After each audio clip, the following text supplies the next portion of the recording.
What you call that noise? The XTC Podcast. XTClimelight.com. What do you call that noise? What do you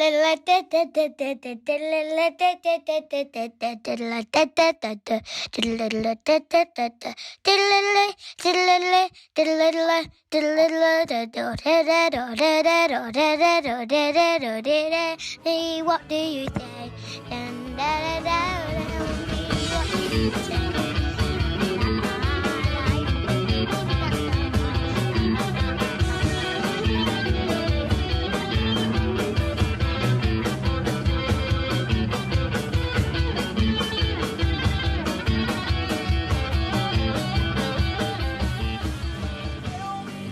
That was the guitar solo from Life Begins at the Hop, as interpreted first by 7-year-old Lucas and second by XTC, who were recorded in Swindon at the Meeting Place fan gathering in 2005.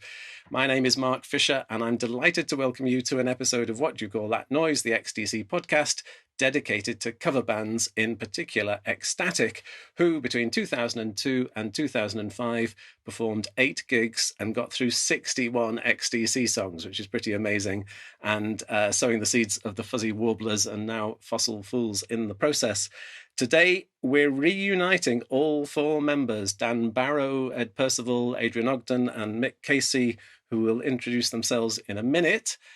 Also with me today is David White. Hello, David. Hi, Mark. David is my in-house cover band expert, having written the chapter in What Do You Call That Noise, an XTC Discovery book on that subject, and having once played in an XTC cover band himself.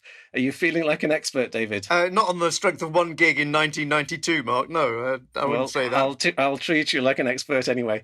We'll meet the band in a moment, but first a thank you to the generous supporters on Patreon, who include Pink Things, Humble Daisies and Knights in Shining Karma, who make this podcast possible. I'll name check the Knights in Shining Karma towards the end of this episode, but right now I'd like to give a shout out to one of them, Kevin Murray, and his blog in particular, which is called RoxyMusicSongs.com, which features his song-by-song analysis of the lyrics and music of Roxy music, which is well worth checking out. Now, for a new feature on the XTC podcast called Playground. After last month's Young Generation Takeover, featuring fans in their 20s, we're going to start hearing from the band's very youngest fans. Today, it's the turn of Elsie and Lucas, who are the talented children of Stephen Jackson.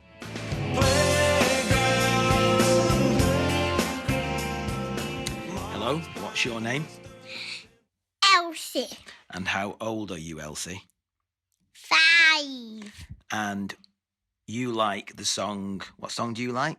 1, 2, 3, 4, 5. 1, 2, 3, 4, 5. Well, all the people out there will know that song as Sense is Working Overtime. But there's 2 versions, isn't there? There's 2 versions of that song. Can you tell everyone what they're like? How are they different, those 2 versions that you like? There's a girl one and a boy one. And the girl one is sung by somebody called Mandy Moore. And the boy one is actually by XTC. So I think everyone out there, and you'll probably polarise opinions here, which version do you like best? The boy one, which is XTC, or the girl one, which is Mandy Moore? Because you like them both, because often we play them in the car and we listen to them repeatedly, 20 times in a row sometimes, and Daddy wants to drive into a ditch, doesn't he? Because it's on so long. Okay, can you tell the XTC fans which one you like best and why? The boy one or the girl one? The girl one. Do you? Well, a lot of people will be turning off now. Why do you like the girl one more? I said the boy one. You said the boy one. You mean the boy? Which one? Boys or girls? Boys. Okay, and why do you like the boy one more? What do you like about it most? Because it's XTC. Oh, right. So that's a good enough reason. And it's better than the girl version. Okay, thank you for talking to me today. See you later. See you later.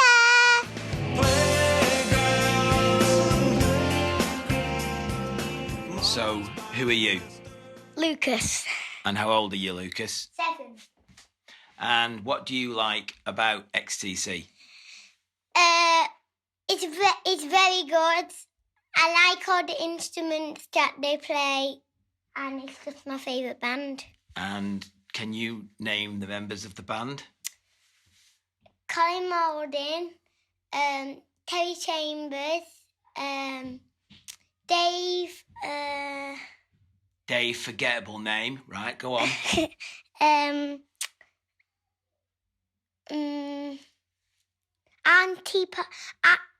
Andy Partridge. Andy Partridge, your favourite ant. Okay. Andy Partridge. And why? Who's your favourite band member? Who do you like the best? Terry Chambers. And why do you like Terry Chambers? Because he plays the drums and that's what I like.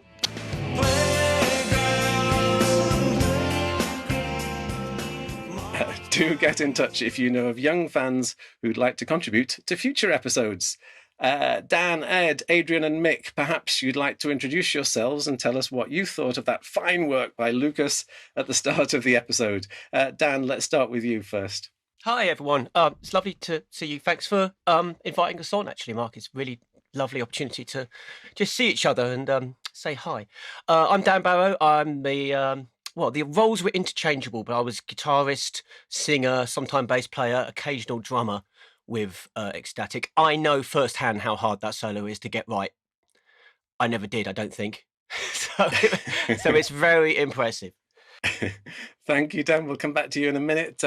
Ed, perhaps you'd like to introduce yourself. I'm Ed Percival. I am sometime singer, guitarist, bass player, never drummer, bee impersonator with the XTC. I have played that solo badly with Fossil Fools, but yes, and I can attest it's a really difficult solo to do.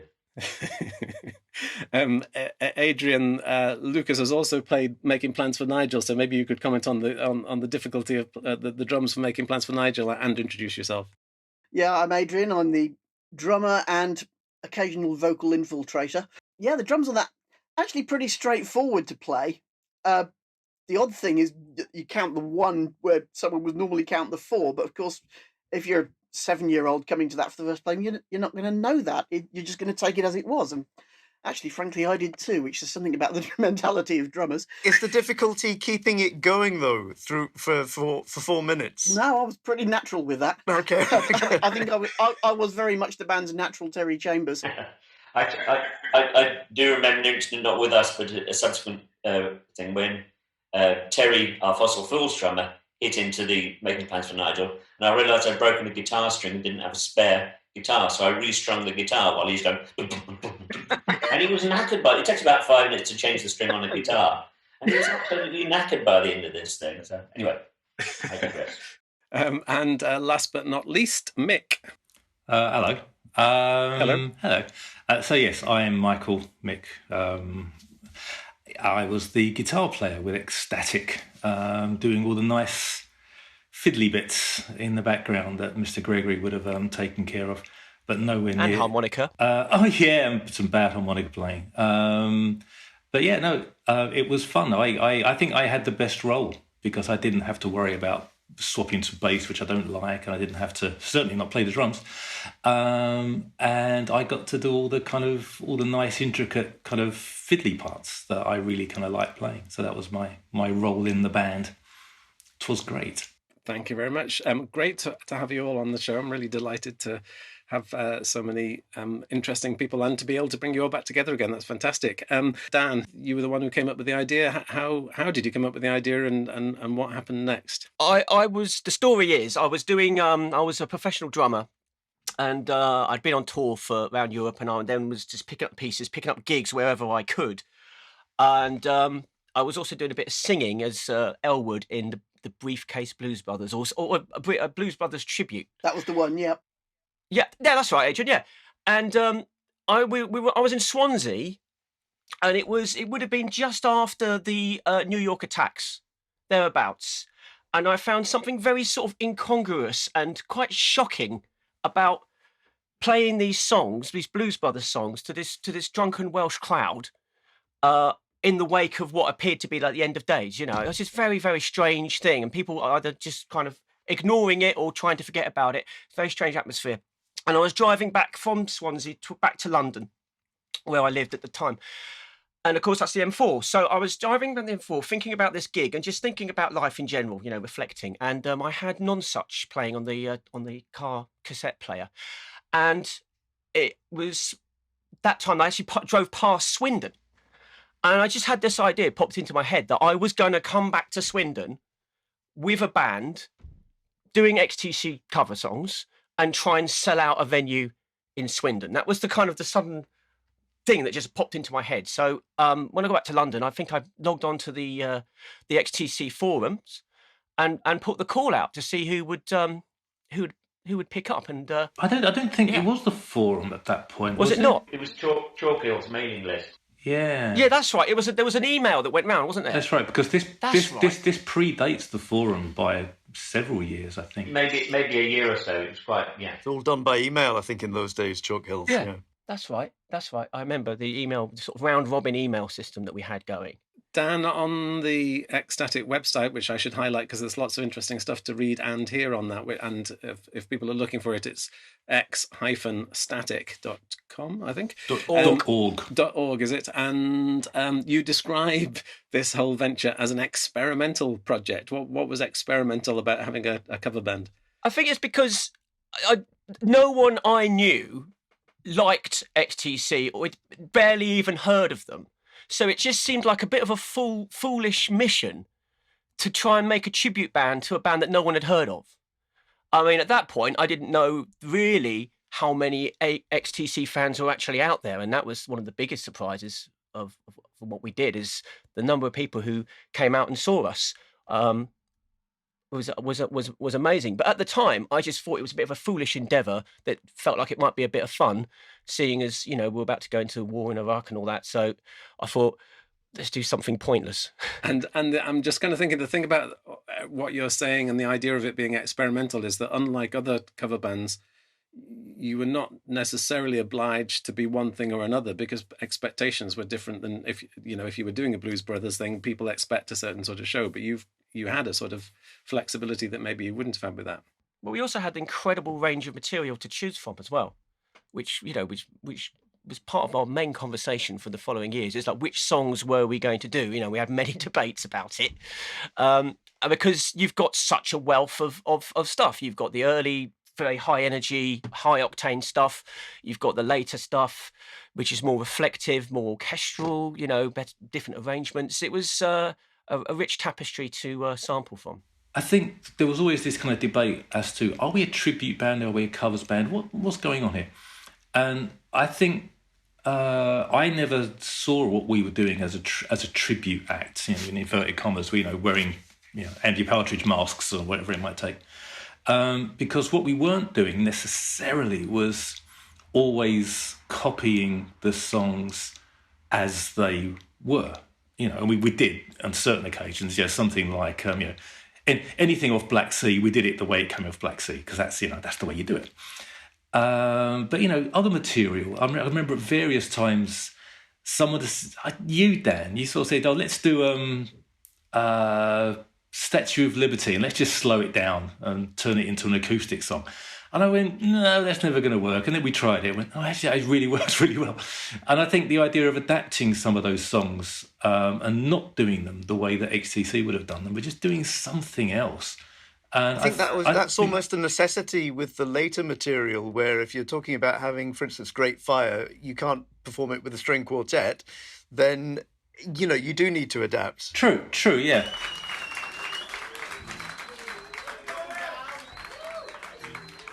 I'm very nervous tonight. I've got sweat running down the arms, onto my fingers, that's why the strings are slipping. Stop putting them on. It's the heat. It's something to do with this great fire that's in here. Oh, sorry. What? That's my DJ link for tonight. We never rehearsed that.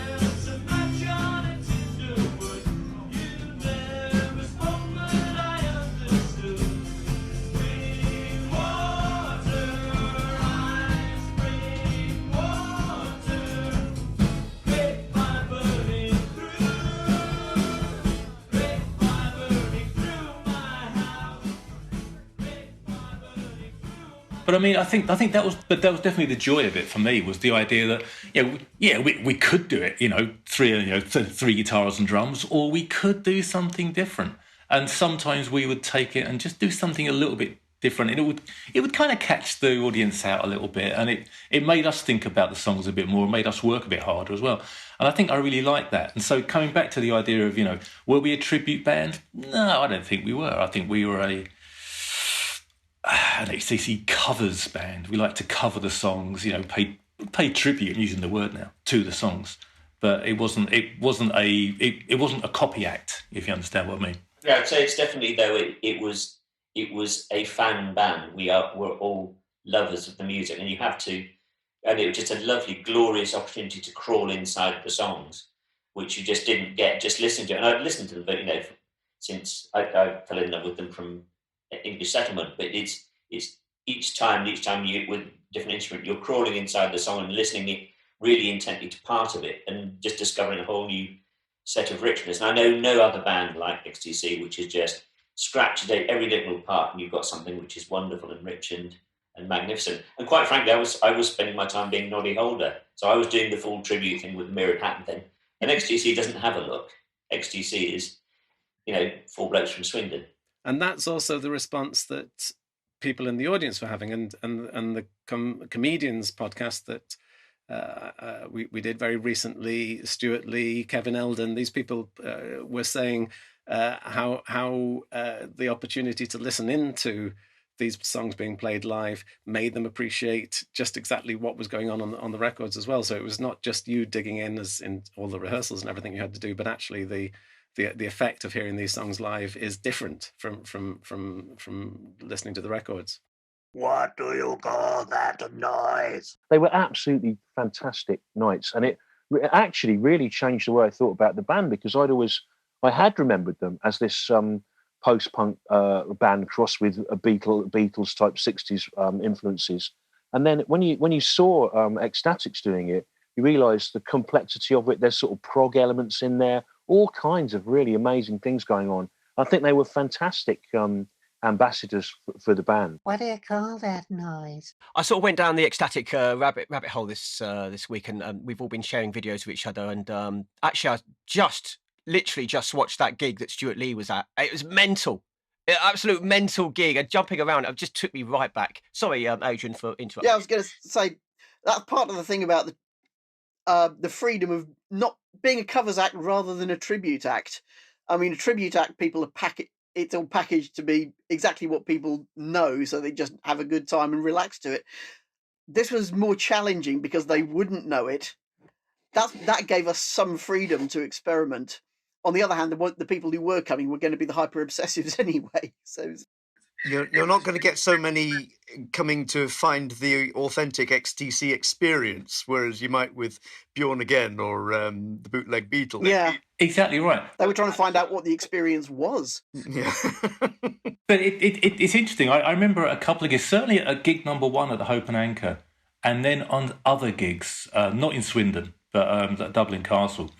I remember talking to people after the gig, and they were going, "Who are you?" And I explained who we were, and they were people who had no idea. They were just in the bar, or were just going out for a night out and going to watch a band, and they kind of liked it, but they weren't there because they were there to watch an XTC covers band. They were there because they go out to watch bands, and I was getting feedback from them saying how much they really liked it, and isn't that really cool? So yes, we were we had the diehards in the audience, obviously, but the people who weren't there for that reason seemed to chime with it as well. And if you've ever looked at that the Hoop and Anchor video, and you look at the heads in the crowd, half of them don't know what's going on, which is really kind of funny. But they're kind of they're watching it and they go, "This is kind of cool. Who? What?" Well, who's the bloke with the bow tie at the front? Looks like a snooker player. Probably, I've got no idea. I've never seen any XTC thing ever since. But I think he was one of the guys that was there for me out with Terry Pratchett fandom. Oh, right. There were a few there at that gig and 1 or 2 at later gigs as well. Well, my mate couldn't get in. He was trying to watch through the glass from the stairs because it was absolutely rammed. And I've no idea how because this is pre-Facebook, pre-everything, I've no idea how we got an audience for the first gig. Dan probably had a better idea. It was a surprise, wasn't it? Do you remember when we booked that gig, we did not know, did we? We had no idea if we'd be playing to an empty room or not. And it was an incredible surprise when people were actually queuing up outside, coming down the stairs and queuing up outside. Yeah, I think we were all quite surprised, weren't we, guys? Yes. Yeah. What really freaked me out was people coming up and asking me what was going to be on the set tonight, and I was trying to explain we're an XTC tribute, and they were saying, "Yeah, we know, we saw your picture on the forum." I was like, "What?" Yeah.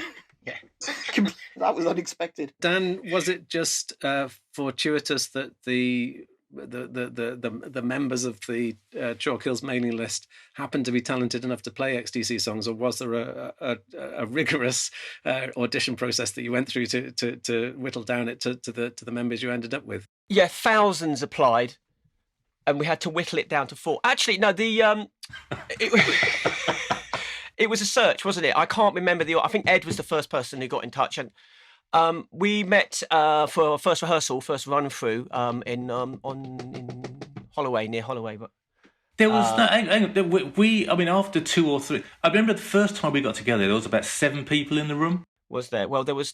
We had a different bass player. Was it Crawford? We had Crawford, yes. and Steve, and the 3 of us, not Abe, because Dan was killed in, so there was 5 of us.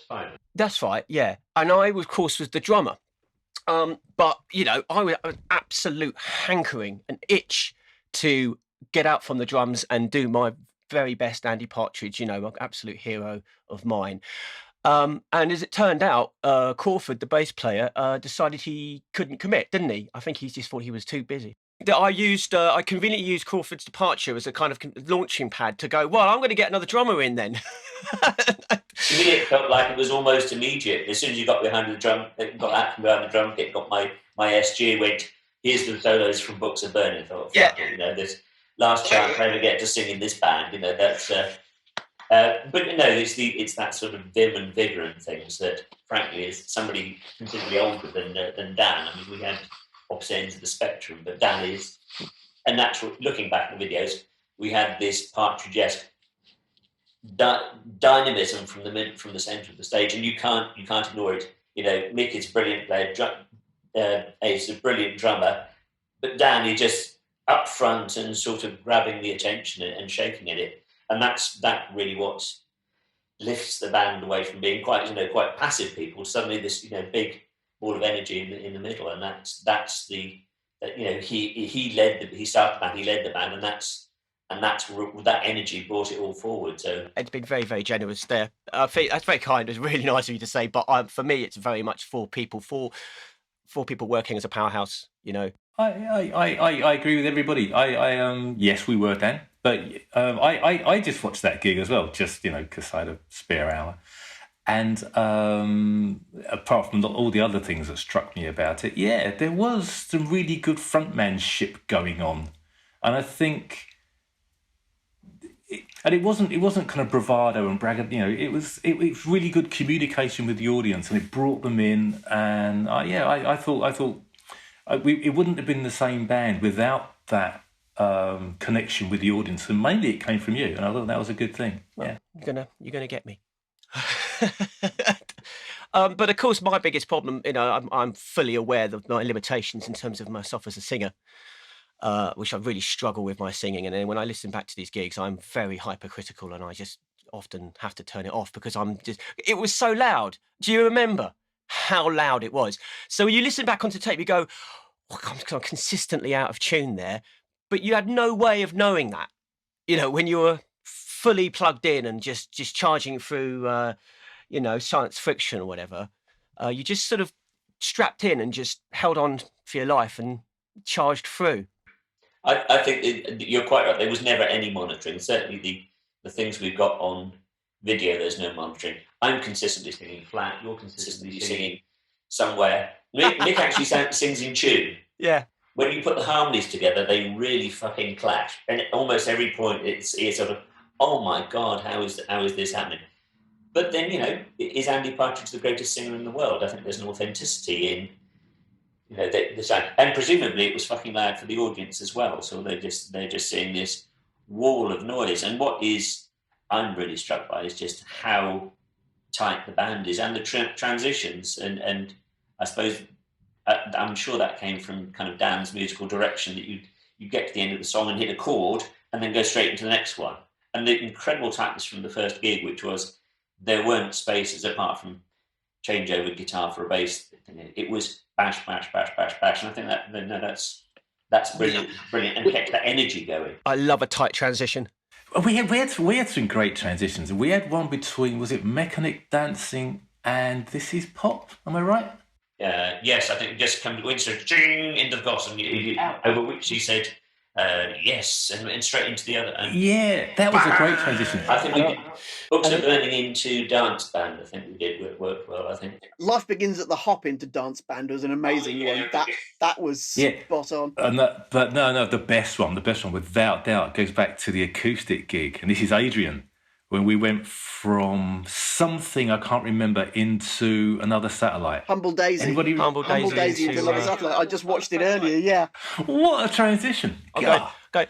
Bit faster, AIDS, bit faster. I think we got that one right once, and thankfully it was the gig. But actually, that's testament to the work that Adrian Cover is, right?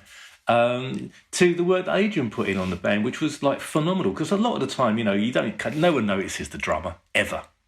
And once again, we wouldn't have been as punchy and as tight in the rock setting if it weren't for the work that Adrian was doing. And I think a lot of people didn't really kind of notice it, weren't really paying much attention. But I was kind of, every time I was going, did he just do that? That's exactly right, Fast hands, Aid. Fast hands. I know from first-hand experience, I know how annoying it is being a drummer in a band with me. I've driven people up the wall and I've got myself kicked out of bands because I've basically gone to the drummer, no, it's like this.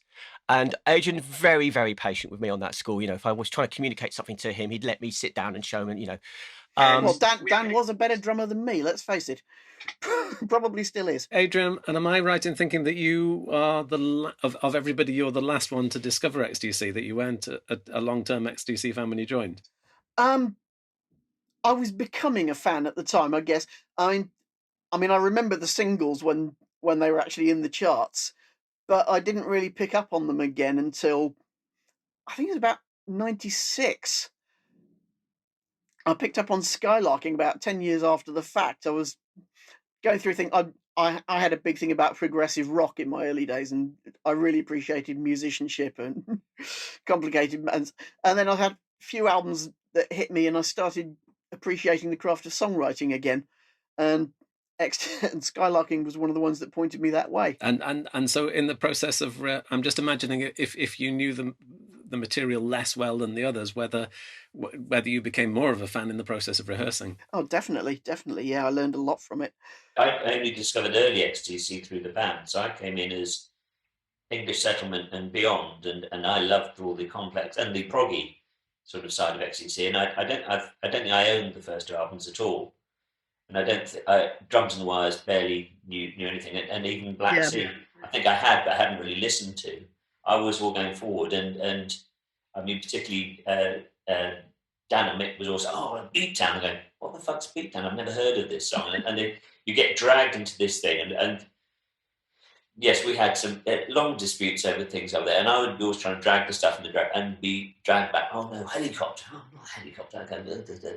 And I listened to this stuff, and now, of course, I love that stuff, and you, because you get used to it, and you fall in love with it, and you fall in love with the performance of it, and in retrospect, looking back to it, absolutely right to concentrate largely on the material from their live years, because that's what we did best, and we were, we were terrific. You listen back, and it is absolutely tight, and you see every little nuances of the drums, and the rhythm section is all locked together, and it's. I'm very proud to hear that stuff, because we also had the ability to go back and listen to the live recordings and look at the live videos. I would obsess over watching Andy Partridge's fingers, when he was playing at the Rock Palace gig, trying to get all those little bits in. I was absolutely fanatically wanted to get it right. My success rate at gigs was probably about I don't know. I mean, I was making mistakes all over the shop, but I think I got it right more than I got it wrong, possibly. I think you got the spirit of it right all the time, and that's much more important. It's if you agonise about the stuff. I watch Mick's fingers because Mick can hear a chord and then it plays it, and you know all the stuff. And he winces when I play the wrong note or something. But you can hear that. Did I? Having done it, I still haven't forgiven that. But trying to do it in latter years with bands that are not so musical, you really notice the difference, and it becomes. I'm a lazy musician. I will try and do something which, if it sounds like the right chord and you're just doing it, that's brilliant. And you look at Facebook and there are thousands of videos of people sitting down and play. Here's me playing Knights in Shining Karma, and wow, it's brilliant. And there's somebody playing every other part and everything, and they're getting absolutely right. But they're not going out and doing it as a band, and that was the difference. Just getting out and fucking playing it was a huge thing. And I'm really proud that we did it. And I'm sorry I missed the 1992 gig. I thought they didn't seem to be an XTC tribute band, and they needed to be, as Dan says, get this music out and played. It's wonderful. In the early 2000s, where when you guys had your sort of genesis as a XTC tribute band, there was XTC were still, they had fizzled out, but they had 2 albums of relatively fresh material that had been released in the years before, but they were really quite quiet on the sort of landscape, and there wasn't any. This is pre-social media. It was before tutorial videos on YouTube. It really was a very different landscape. So, you would be hard-pressed to find that many XTC fans at all, let alone any who were going to form tribute bands. Even in Swindon, south of England. It would have been just as surprising to find them in America or somewhere else. And I'm just thinking about that transition thing that you were talking about, because Dan, again, what you were saying about watching Rock Palace, whatever, on whatever, it wasn't even YouTube, was it? No, was it? It was a VHS copy bouncing around the band. However you managed to do that. But one of the things about XTC Live, when they were a live band, is that they did make those really fast transitions from song to song, and that was, that energy was part of that pre-Ed era, the pre-English or up to English settlement just about era. They were a forceful live band. Did any of you see them live? No, I had tickets for the cancelled tour. I had tickets for the Hammersmith Odeon. I remember that, and it got cancelled because of the stage fright thing. As close as I got. I've seen Gregory live. I'm amazed how many of my friends say, "Oh yeah, I saw XTC live." And I go, "You bastard, you've seen this thing. You've seen this band that I love and would have loved to have seen live." I think Terry in Fossil Falls saw them live at a previous Hammersmith Odeon gig. But a number of people go, "Oh yeah, I shared a dentist waiting room with Andy Partridge," or "I did this." I've never met Andy Partridge. I've seen every member of XTC. I've met every member of XTC apart from Andy Partridge, and I've seen everybody apart from Andy play live. I was 6 when they stopped touring, so sorry. And I'm almost as old as the band. I found one of my friends in Pratchett fandom had actually seen them when they were the Helium Kids. Oh my goodness! Wow. We've already mentioned Stuart Lee, Kevin Eldon, Paul Putner, all of these people who were fans in the audience, but you also had fans amongst very close members of the XTC fraternity turning up and at the gigs and wishing you well as well. I mean, that must have been, well, say who they were and say what it felt like. Well, this the first Swindon gig. So once again, a bit like Hope and Ankle. What we do for the second gig? It's got to go for Swindon. We had this bar Riffs. I don't know where the connection came with Riffs. And it was run by an ex-musician, and so we knew about Riffs and to go there. We went along to it, and it's a tiny, tiny little pub. And at the time, it had a wall between 2 bars. So you're in something which is not much bigger than a large living room. And we're crammed into this thing. And Andy said, well, if you get a crowd by 8 o'clock, you'll be all right. And by 6 o'clock, it's absolutely rammed. And there's people in the next room bar watching on a television screen because they can't get into the space. And then Dan comes out and says, "Let me guess who's what? I've just been talking to Andy Partridge's dad on the phone."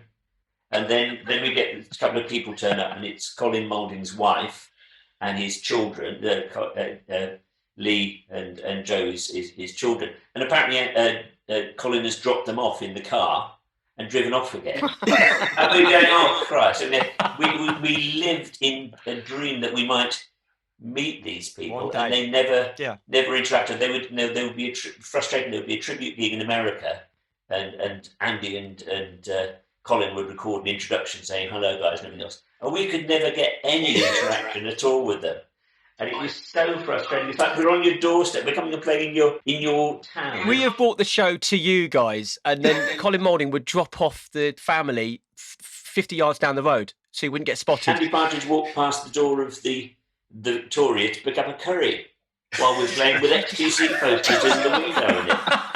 I sent them CDs of every gig that we did, with the set lists and everything, and a letter saying thanks for the music, all that kind of thing. Just trying to get some kind of interaction going.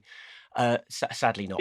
Well, and I have to thank Mark for continually shoehorning either ecstatic or fossil falls into any interview with them in the hope of some sort of thing catching, but it never ever does. Andy is always full of praise for the Americans. I was actually looking back through some of our old emails, and apparently there was a message saying at some point, I think it was Huey had made sure that Andy did hear some of the recordings and he had commented positively on them. Oh, I've never heard that. I mean, Huey is only on his videotape of the Victoria gig, which has vanished without either. We never ever saw that, and that was a goodie. Every gig was great. That thing about the riffs was what happened was the phone went at the pub after our sound check, and it's for you, and. So I said, hello, this is Dan. He goes, oh, are you the XTC tribute band that was in the paper? This is Andy Partridge's dad. And he said to me, I just want to wish you best of luck. I think what you're doing is fantastic. I've tried to persuade Andy to come down, but he won't be having any of it. And I've told him I'm very disappointed in him. He's a naughty boy. And then his daughter Holly turns up. She's at half-time. She just comes up to you. You were brilliant. And by the way, I'm Holly Partridge. We were trying to get her up to do the bit in the playground, and she wouldn't do it. Yeah. No, but she did do it from the floor. I remember that. You got to the bit where her bit was in, and she was going, "Yes, my bit." Yeah. But no, it's lovely to get to meet them over here. And Lee came and played the second time we played at Riffs, which I think was the acoustic gig. Yeah. And it was the night before his wedding. That was awesome. So after midnight, he's getting up and playing drums with us. And you're getting married tomorrow. What are you doing here? And then having plenty of beers, and he's playing drums with us on his own wedding day, which I think is a crazy thing. And then subsequently, it's another gig. Actually, that was Fuzzy Warblers, Kai Chambers, and his sister came to the gig.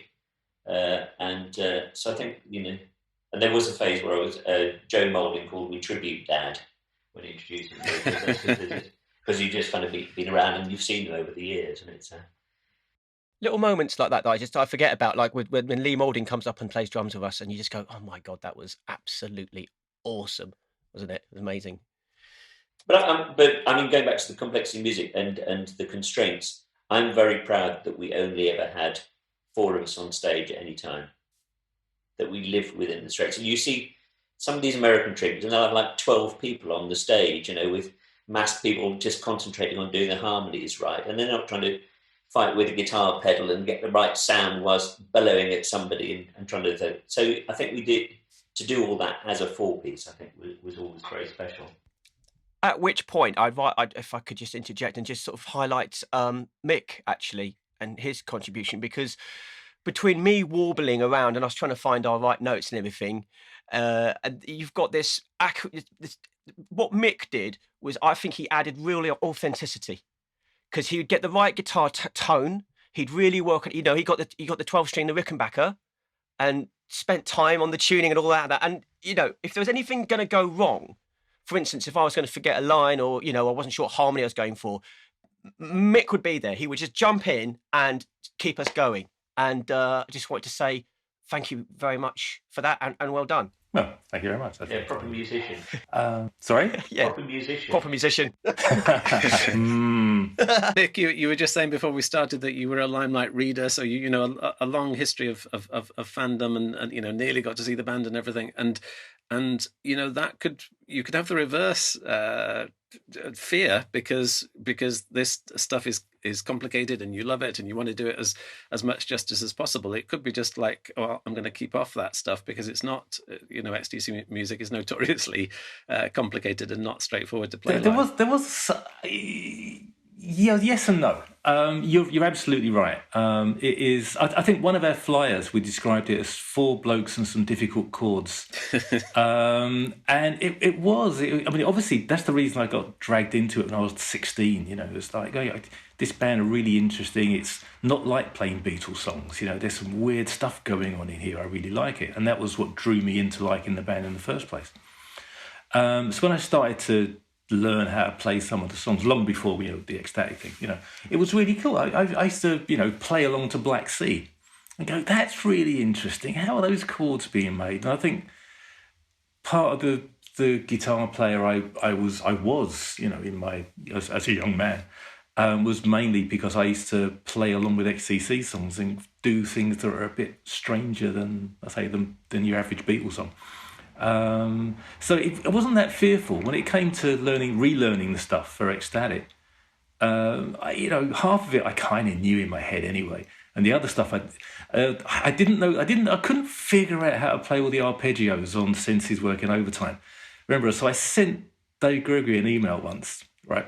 And I went, look, I'm really sorry about this. I swear to cut into your day, but how on earth does that work?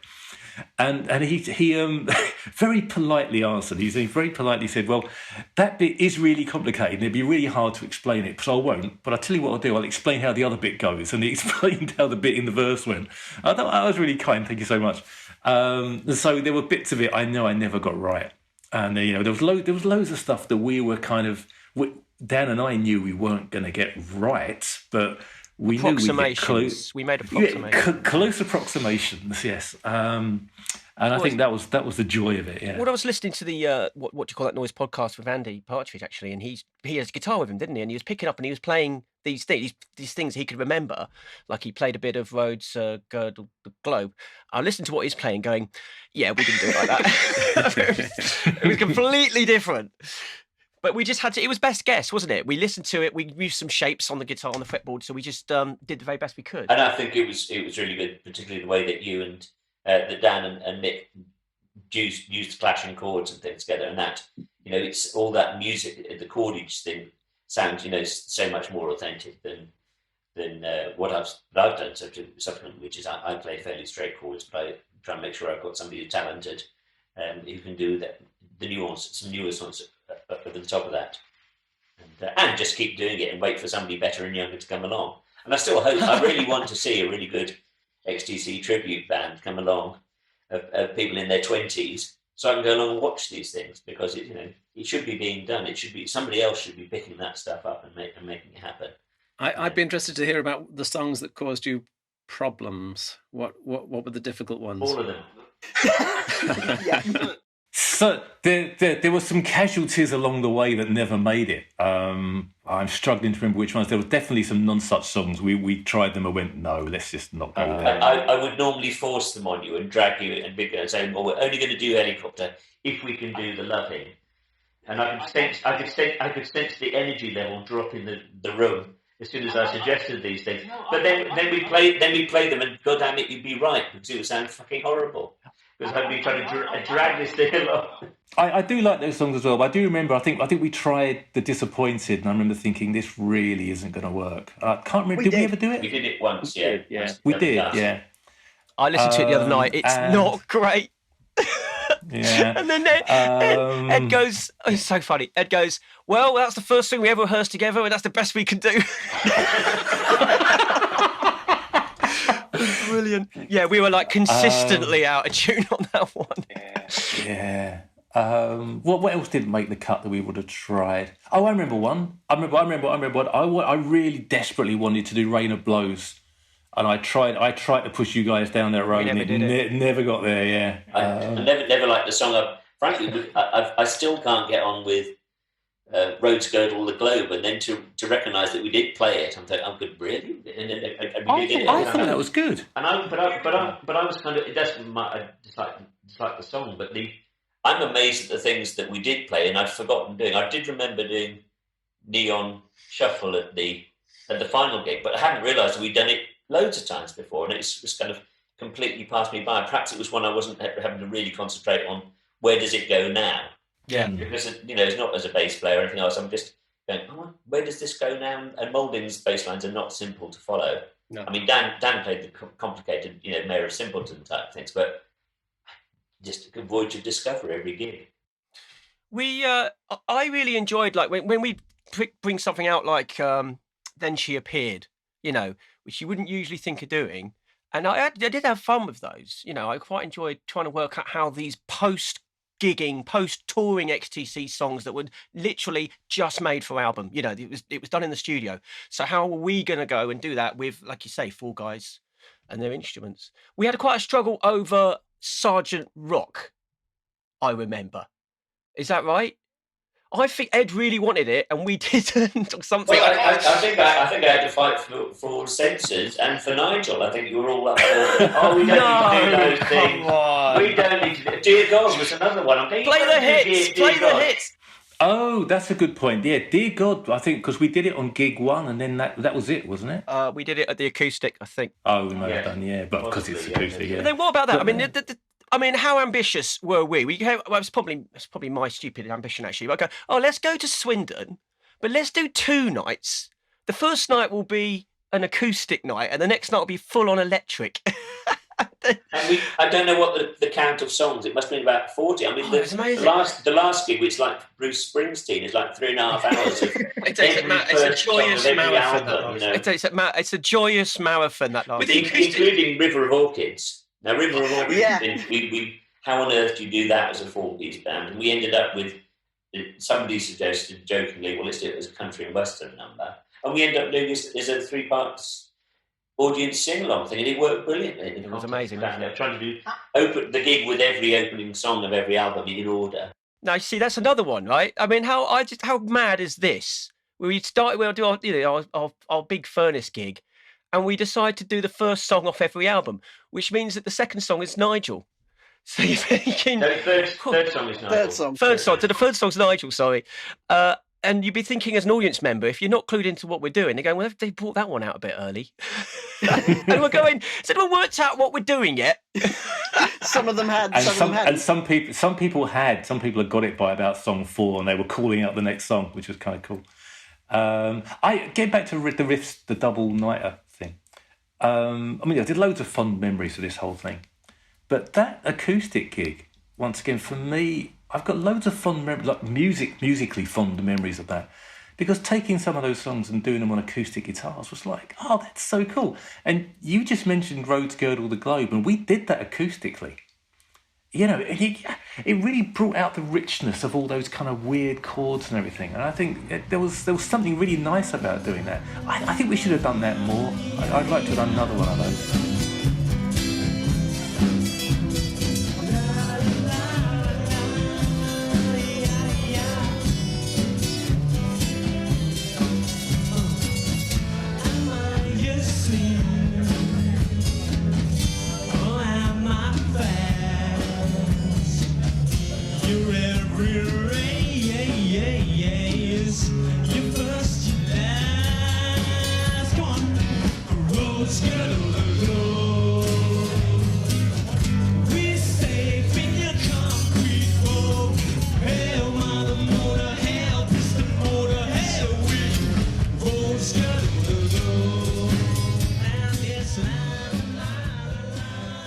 The idea in my head was it was going to be like the acoustic night was like the B-sides night. It was like for the pure fan, we're going to bring out some Fuzzy Warblers and stuff like that. I didn't realise, to my absolute horror, I didn't realise until we'd done the acoustic gig that we hadn't included a single Colin Moulding song. We had. No, we hadn't. No, and they turned up until we did the encore, and I think we did Nigel as an encore. But actually, the set list. I looked at the set list. I realised all Andy Partridge songs, and I felt so bad. I actually wrote to Colin and apologised to him. Well, and Lee and Carol, mother and wife and son and daughter are in the crowd. In the crowd, yeah. Well done, Dan. Well done. Well played.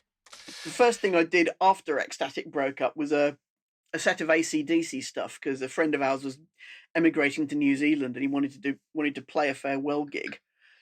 And we threw together. We picked AC/DC because you could throw it together easily, and that takes me back to something that Paul Putner, I think, was saying in the last podcast about how complex XTC stuff was. You couldn't bluff it.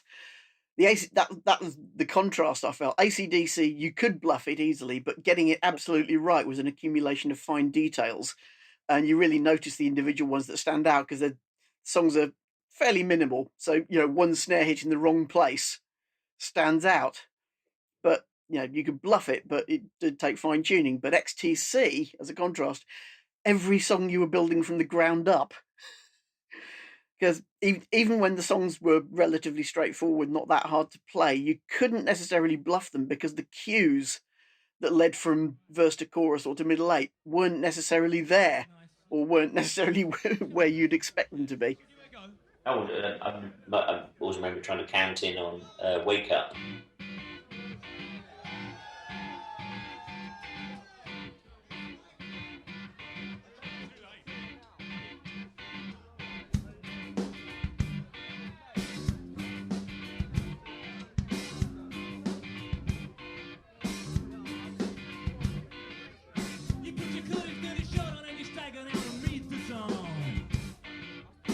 Take a ride upon the bus, it's just a fuss, it keeps you born.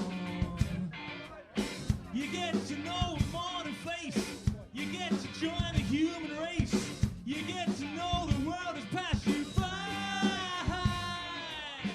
Who cares, you might be dead, who cares, you stayed in bed, who cares, wrote the notes, who cares, you might have spoke. I've never get the thing was that and you just going to say the same thing. Yeah. 1, 2, 3, 4, 5. That was the. Oh, but when you did land, when you stuck the landing, Ed, it was fantastic. When we it was. I remember when we nailed it. Like yes. And unfortunately, it was the Dublin Castle gig after the video had run out, so we don't have it on video. Oh no! It was the same one where Dan blacked out, and we also don't have that on video. But then it was only much later, learning to play it on the guitar, that I finally worked out what the timing of the song is. So singing and playing guitar, that's what's happening. Now I can't miss it. Now I'm telling Matt, our bass player, no, it's there. Come on, get rid with it. Yeah. No, there's a really good audio of that on Victoria gig. Of Wake Up, and it just that might be one of our finer moments. I think it's good. I just got a tiny little memory at the end where I twanged a string on the very very last chord, and it was this kind of there was this real sense where I was enjoying myself so much of that kind of jank jank jank jank jank, and the very like jank jank jank jank twang. Yeah, it was a bit like that. Yeah, I can't remember. It might have been the Victoria. We started off with something relatively slow, and then the next 4 tracks were from the first 3 albums. Science fiction. Yeah, I think it was about nine tracks in before I got a chance to breathe. That's a killer for you, that wasn't it?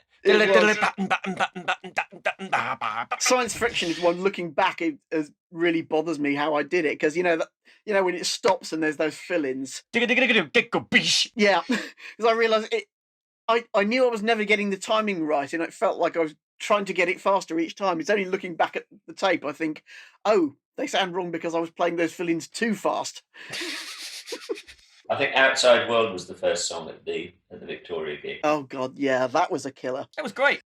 What about the reverse of my question about the difficult songs? What were the songs that were a joy to play that you really, that you could just, have great fun on stage with? Massive question, isn't it? I mean, Towers of London was always fantastic. I think by the time they got to stage, they were all fun. Yeah, I said Statue of Liberty and Mechanic Dancing were always an absolute blast to play through. But pacing it down, No Language in Our Lungs, because just feeling the space in it, it was so powerful. And that moment where we got to, I would have made this instrumental, but the words got in the way, and we just dropped out. We left that bit out. We let the crowd do that bit. I was really impressed with that idea. Well, Dan was a great one for let's introduce a gap here and let's pause. Let's do statues at this point. Oh, do the statues in Snowman. Do the statue. Right, we're all going to freeze. And I completely forget. 3 of you's going to be able to stop. And I'm wandering around like the bloke at the end of the police academy. You go, oh, I know, I've got this wrong. Yeah, but at the Dublin Castle gig, you and Dan both got it right, and it was Mick who didn't say because he was adjusting something on his pedal. I think I just forgot. I'd love to make that gap longer and longer, though. So I want to make it almost uncomfortably long for us just frozen there.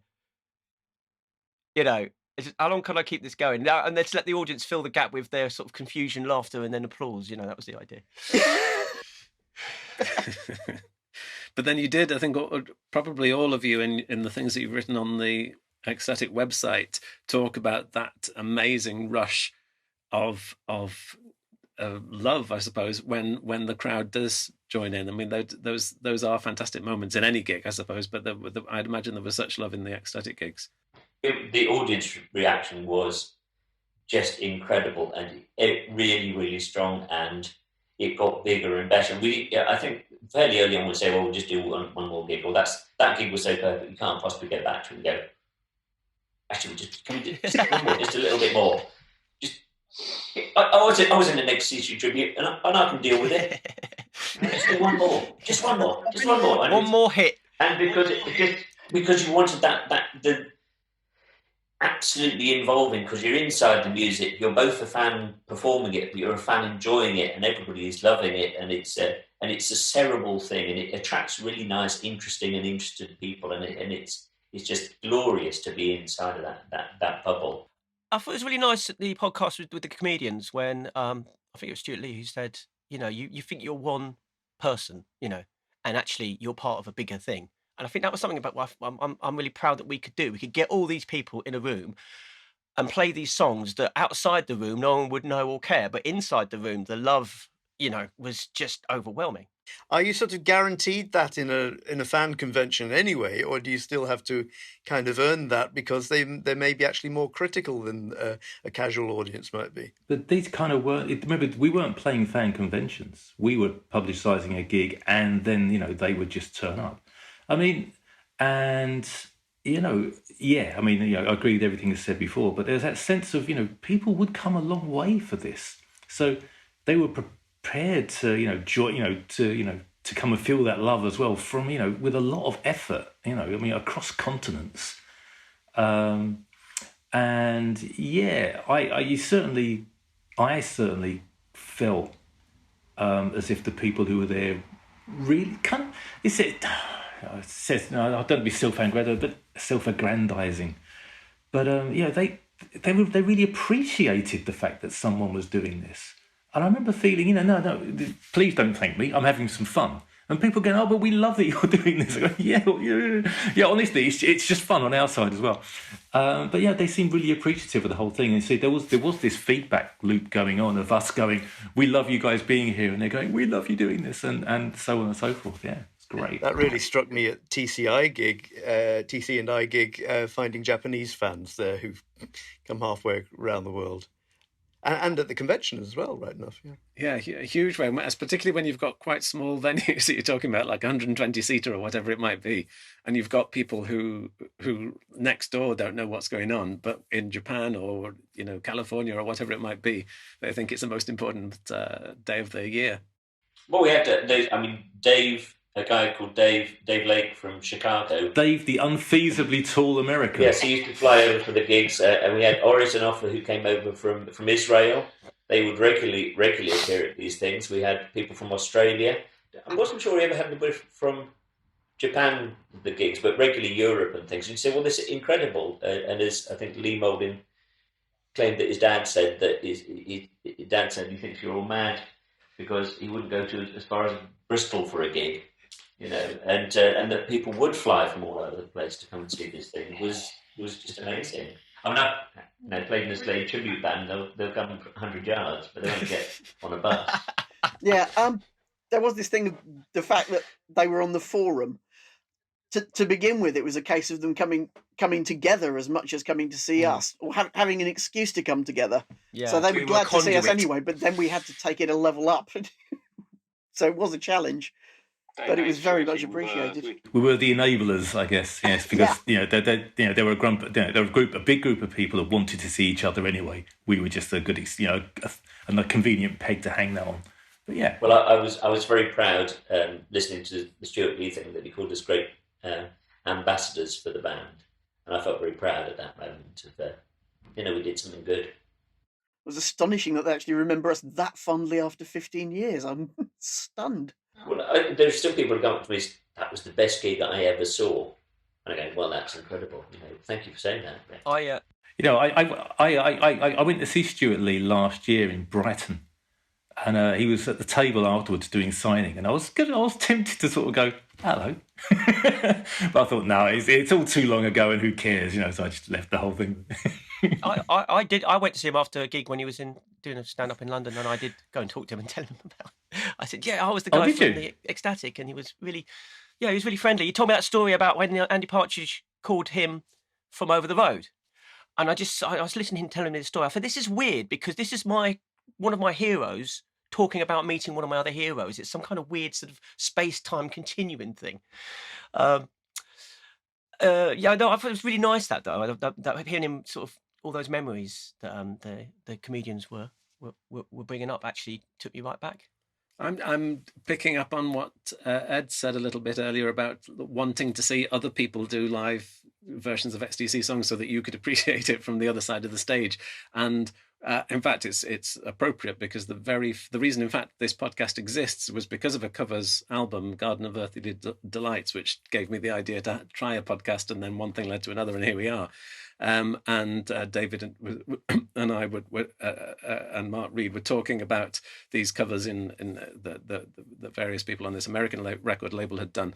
And one of the things I like about covers is even sometimes a cover that on the surface is not good can reveal things about a song that you hadn't heard before, because it's like you're hearing a song through somebody else's ears. And I wonder whether that's true of you, whether you're interested in hearing other people's versions and interpretations, and or whether you're, because your legitimate answer could be, no, I just like playing it myself and I'm not at all interested in anybody else's version.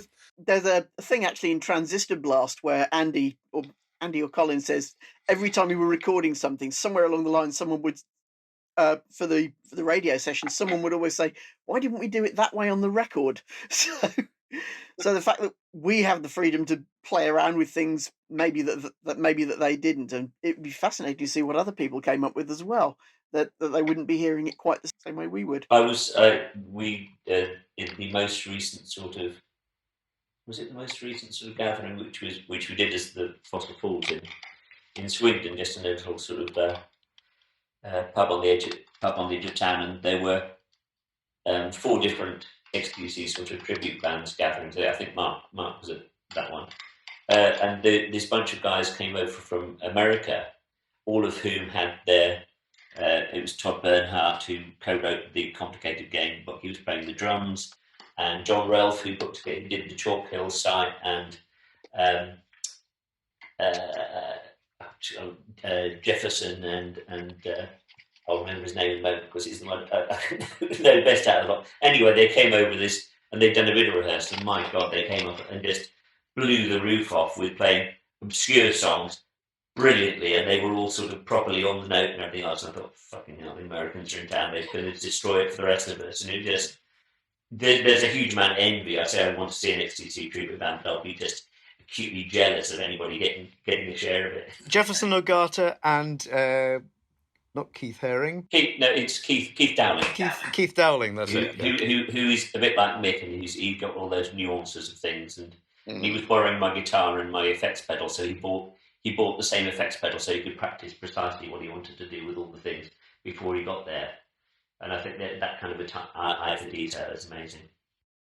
And if I'm right, Mick has just got down his collection of I think, are they Chalk Hill's Children compilation tapes, tribute tapes that came out in the 1996. 1998. I don't remember anything. There's one track I do remember out of all these things, which I was trying to remember the name. It was John Ralph. They did a bluegrass version of Complicated Game. No, of Crocodile. Crocodile. Yeah, absolutely rocks. It might be on one of those tapes. It might be on something else. I can't remember. Him and two other guys, and it's just really good.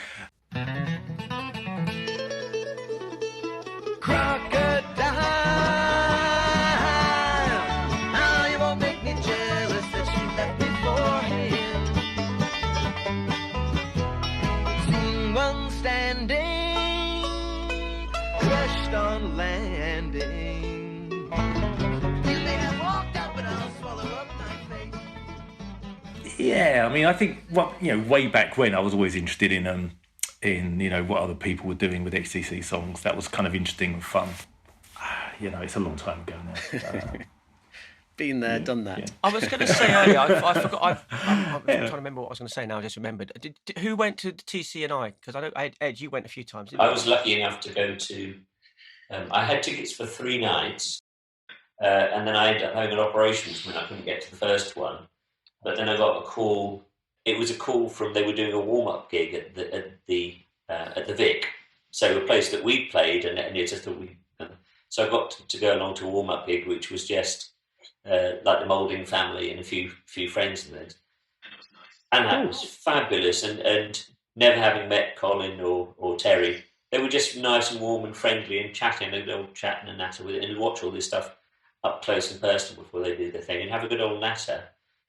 So that by the time I went to see the TC&I gigs, which is always the same set list, but you're seeing it with a much bigger audience. But actually, it was just to see those songs played and sung up front was just such a fabulous experience, and the atmosphere of those gigs was, I suppose, it's the closest thing is to what we had with XTC. Though we did.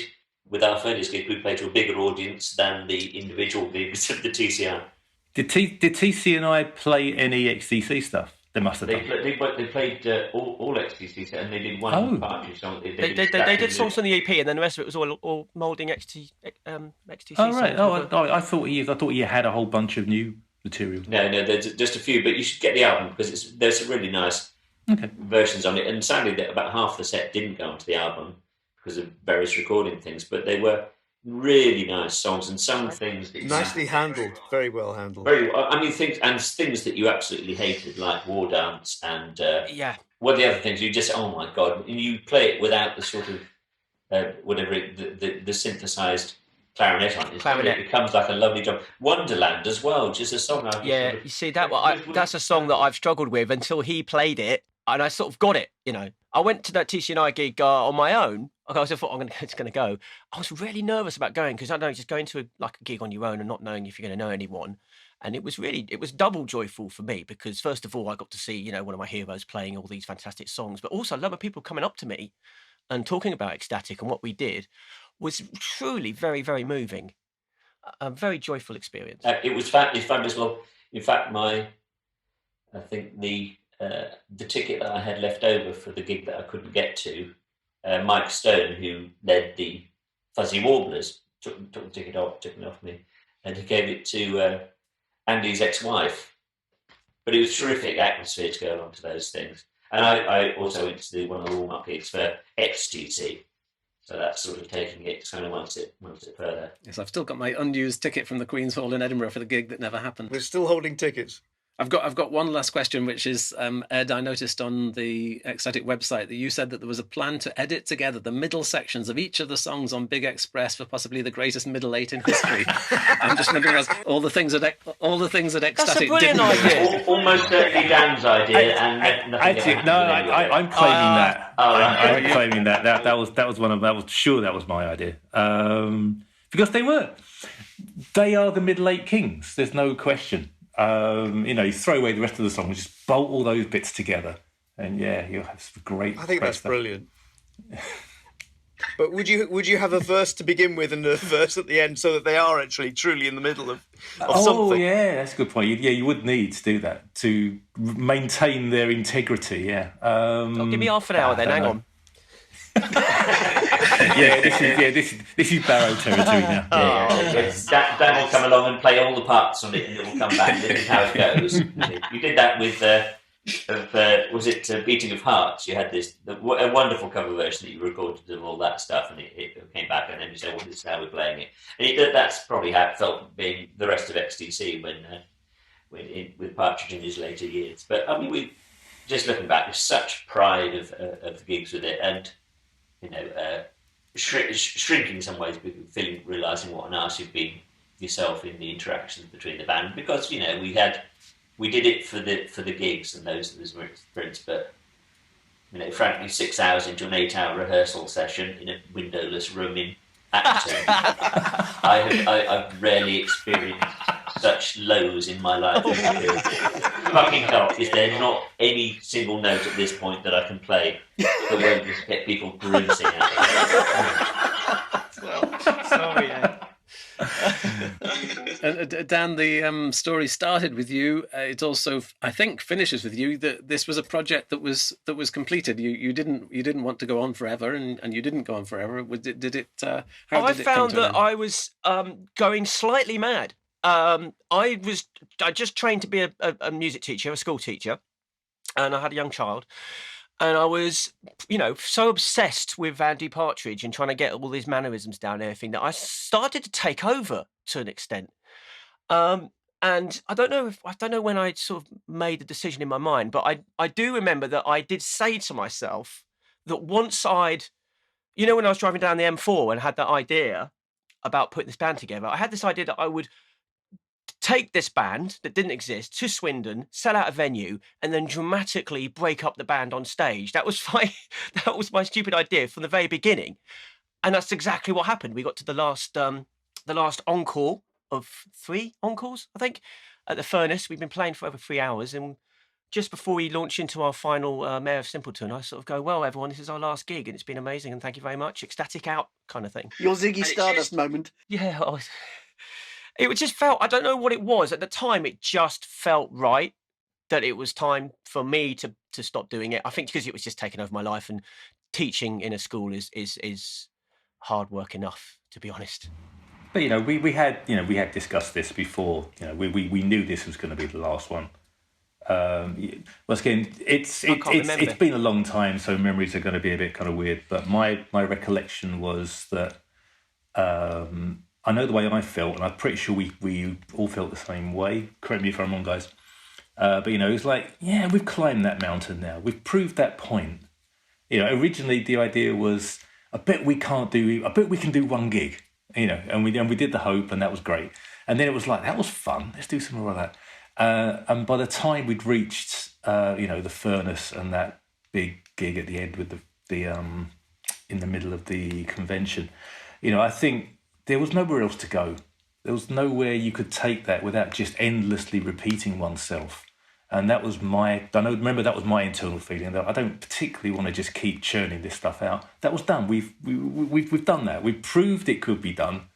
We've had a great time. People have loved this, but there's no point in just every year getting together and doing it again. It felt like the project was finished, for me anyway. I don't know what the correct geographical metaphor is for Ed, who having climbed that mountain with you, decided there were more mountains to be climbed. And Ed felt differently, clearly. Please. Well, it's the adrenaline drug. It's that if it depends on how shallow your ego is, how much you need to have other people tell you how wonderful you are. If you're not getting it in the rest of the stuff or your career at the time. And I got involved with the Fuzzy Warblers, who played the other night at the convention where we did the last gig, and then we did a gig a couple of years after the Furnace gig, and in fact Holly Partridge's band, the She Beats, played along with us at that gig, and it was just frankly not very good, because it was the band had none of the musicality or the tightness or the expertise that we'd had in the ecstatic. So I thought, oh, well, no, I've now blown it because I've done it really badly.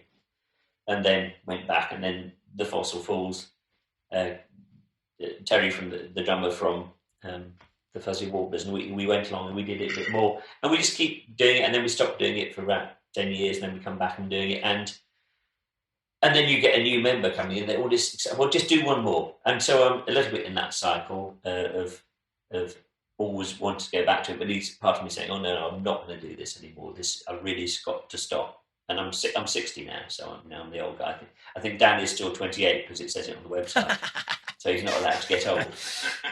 But it's just that, well, I really do genuinely want 4 young guys to do this and just excite us all, because somebody needs to keep that momentum going. Somebody needs to take that flame and run with it. And there must be lots of young musicians out there that can do that, and that can do it, who want to do this stuff again. And they will pick up different songs and different things and do it in their different ways. But I'd just love to see that. Well, we'll leave that challenge out there. But in the meantime, and I'm sure David is, we're both very happy to say how marvellous you all are and give you a little bit more ego boost. But thank you very much for Dan Barrow, Ed Percival, Adrian Ogden and Mick Casey for joining us on a splendid and fascinating and musical episode of What Do You Call That Noise, the XTC podcast. Thank you very much for joining us. Thank you, Mark, David. That's very kind of you. Thanks, guys. Yes. Thanks, guys.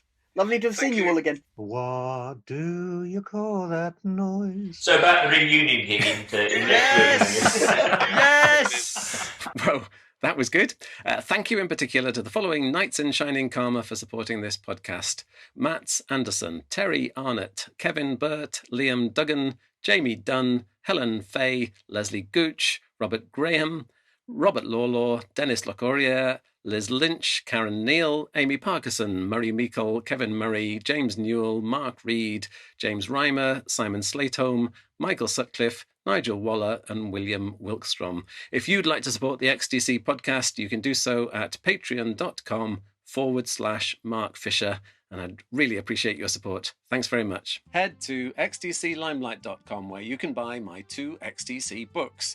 First, there's the XTC Bumper Book of Fun for Boys and Girls, which is an anthology of Limelight, the XTC fanzine I made from 1982 to 1992. We had a couple of lifelines to the world, and Limelight was one of them. So the book is the XTC Bumper Book of Fun for Boys and Girls. It's stunning. It features new interviews with XTC members, including Dave Gregory. So I just took a deep breath and thought to myself, well, I wonder how long this is going to last. We're going to enjoy it as long as I'm here. Colin Moulding. That mixture of bittersweet is more powerful than all one flavour.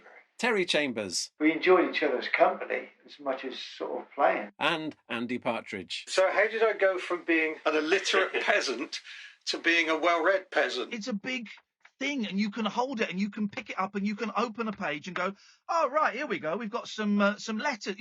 It's just a delicious thing to dive in and out of. Thank you, Ian Lee. And then there's What Do You Call That Noise, an XTC discovery book, where you'll find more from the band, plus commentary from musicians including Anton Barbo. For me, it's just simply a life-changing song. Anne McHugh. It's like a painting by Van Gogh.